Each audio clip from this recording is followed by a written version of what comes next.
सुरू केली आणि त्यांच्या बरोबरीनं आगरकर असतील, प्र.के. अत्रे असतील आणि त्यांच्या नंतरचे अनेक दिग्गज जे आपल्या देशामध्ये पत्रकारितेच्या माध्यमातून लोकांना जनजागृती करण्याचं काम केलं आणि ह्या देशाला स्वातंत्र्य मिळवून देण्यासाठी फार मोठं योगदान दिलेलं आहे.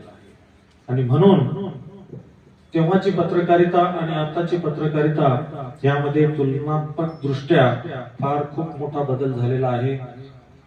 आणि आपण जर पाहिलो तर आपण खूप पुढे गेलेलो आहोत.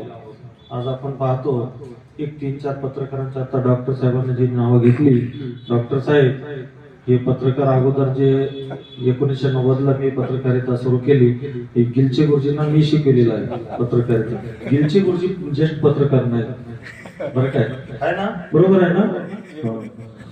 कारण की गिलचे गुरुजींना मी पत्रकारिता शिकवलेली आहे. ते आपलं नूतन विद्यालयामध्ये शिकवायला होते आणि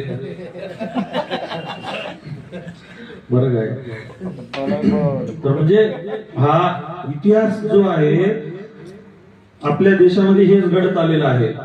बरं काय, मी सांगण्याचं कारण हे आहे, पत्रकारिता या आपल्या देशामध्ये कोणी सुरू केली, कशामुळे सुरू केली आणि खरी पत्रकारिता कोणी सुरू केली हे जर आपल्याला पाहायचं असेल, भारतरत्न या राज्यघटनेचे, आपल्या देशाच्या राज्यघटनेचे शिल्पकार डॉक्टर बाबासाहेब आंबेडकरांनी खरी पत्रकारिता सुरू केली आणि त्यांच्या नंतर त्या पत्रकारितेला नावारूपाला आणण्याचं काम आपल्या महाराष्ट्रात जर सांगायचं असेल तर प्र.के. अत्रे, आगरकर या मोठ्या दिग्गजांनी केलेली आहे.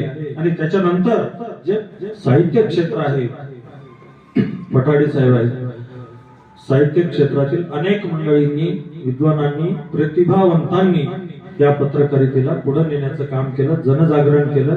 आणि म्हणूनच जे लिखित स्वरूपात जे आहे ते सत्य मांडण्याची जी ही प्रक्रिया आहे, लोकांचा जो समज आहे तो हे पुढे नेण्यात आला आणि त्याला मान्यता मिळाली.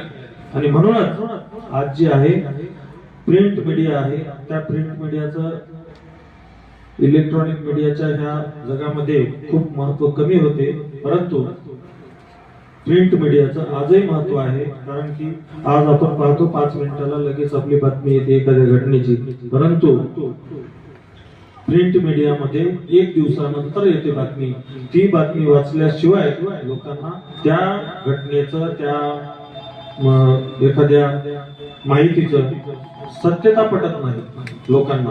आणि म्हणून प्रिंट मीडिया आजही देशामध्ये